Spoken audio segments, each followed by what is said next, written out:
Costa Gata AC Milan တသင်းနဲ့အတွက်22နှစ်တိုင်းကစားပေးခဲ့သူ AC Milan နဲ့အီတလီလက်ရွေးစင်အသင်းရဲ့ဘယ်ချန်တစ်လျှောက်လုံးကိုအပိုင်စားရခဲ့တဲ့ကနဝင်ကစားသမားဟုတ်ပါတယ်သူကတော့တင်းငိမ့်အေးဆေးတဲ့ကစားပုံကစားဟန်နဲ့တစ်ချိန်တစ်ခါကပြိုင်ဘက်တိုက်စစ်မှုတိုင်းရဲ့အိမ်မက်ဆိုးဖြစ်စေခဲ့သူ Costa Gata Channel 13 YouTube Channel နဲ့ eFootball Rider Facebook Page မှာလိုက်လဲကြိုဆိုလိုက်ရပါတယ်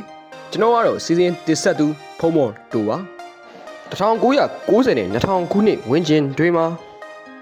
ဥရောပဘလုံးလောကကိုကြီးစိုးခဲ့တဲ့အသင်းတွေဟာအများအပြားအီတလီကလပ်အသင်းတွေဖြစ်ကြပါတယ်ထို့အထဲမှာအောင်မြင်ဆုံးအီတာလီယန်ကလပ်အသင်းကိုပြောပါဆိုရင် AC Milan ကိုပဲညွှန်းဆိုရမှာပါ Cricket Gulli Van Basten တို့နဲ့စတင်ခဲ့တဲ့ AC Milan အသင်းရဲ့အောင်မြင်မှုတွေဟာရှေ့ချန်ကိုကာကာစီဒိုဂတ်တူဆိုကာဖူနက်စတာမာရီနီတို့ထိစက်တိုက်ဆိုသလိုအောင်မြင်မှုတွေရရှိခဲ့ပါတယ်1989 1990 1994 2003ထို့နောက်2009ခုနှစ်တို့မှာချန်ပီယံလိဖလားကိုဆွတ်ခူးနိုင်ခဲ့ပါတယ်ထိုအောင်မြင်မှုတွေကိုပြန်ကြည့်ကြမယ်ဆိုရင်ကျွန်တော်တို့ကအကြမ်းအဖြစ်နက်စတာမာရီနီကာဖူကာကာရိုနယ်ဒင်းညိုရှက်ချန်ကိုထို့နောက်ဂတ်တူဆိုပီယာလိုကဲ့သို့သောကစားသမားမျိုးတွေကိုပဲအကြံပေးမှတ်မိကြမှာပါထိုအောင်မြင်မှုတွေနောက်ကွယ်မှာ AC Milan အသင်းရဲ့ခံစစ်ကြောင်းတစ်ချောင်းလုံးကိုအဓိကအားဖြင့်ကူညီထောက်ပံ့ပေးခဲ့တဲ့ခံစစ်ကစားသမားတူရှိခဲ့ပါတယ်သူကတော့ AC Milan အသင်းရဲ့ဘယ်နောက်ခံကစားသမား Alessandro Costa Gata ကို1966 ဧပြီ24ရက်နေ့တွင်အီတလီနိုင်ငံမှာပဲမွေးဖွားခဲ့ပါတယ်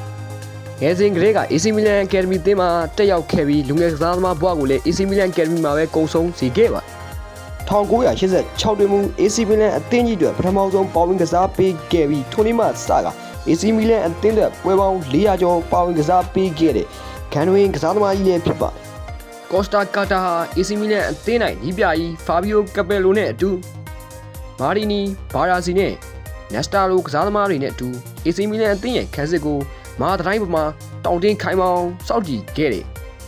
ကစားသမားကောင်းတယောက်လို့ပြောလို့ရနိုင်ပါတယ် Costa Gata ဟာ AC Milan အသင်းနဲ့အတူ Serie A ချန်ပီယံ9ကြိမ်ချန်ပီယံလိဖလားကို9ကြိမ်ထိဆွတ်ခူးနိုင်ခဲ့ပါတယ်1994ကမ္ဘာဖလားတွင်လည်း Costa Gata ဦးဆောင်တဲ့အီတလီအသင်းဟာ Final ထိတက်လှမ်းနိုင်ခဲ့ပြီး Final တွင် Brazil ကိုပယ်နယ်တီနဲ့ရှုံးနိမ့်ခဲ့ကာကမ္ဘာဖလားကိုလက်လွတ်ခဲ့ရပါတယ်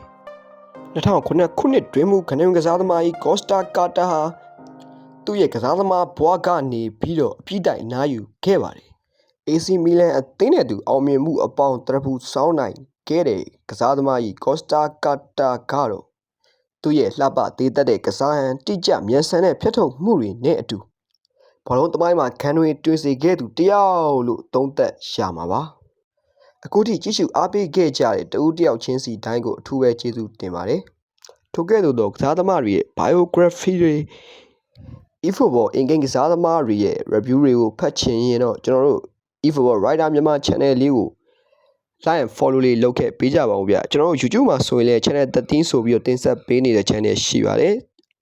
အကယ်လို့လမ်းကြုံခဲ့တယ်ဆိုရင်တော့ဝင်ရောက်ကြည့်ရှုပေးကြပါဦးဗျအားလုံးကျေးဇူးတင်ပါတယ်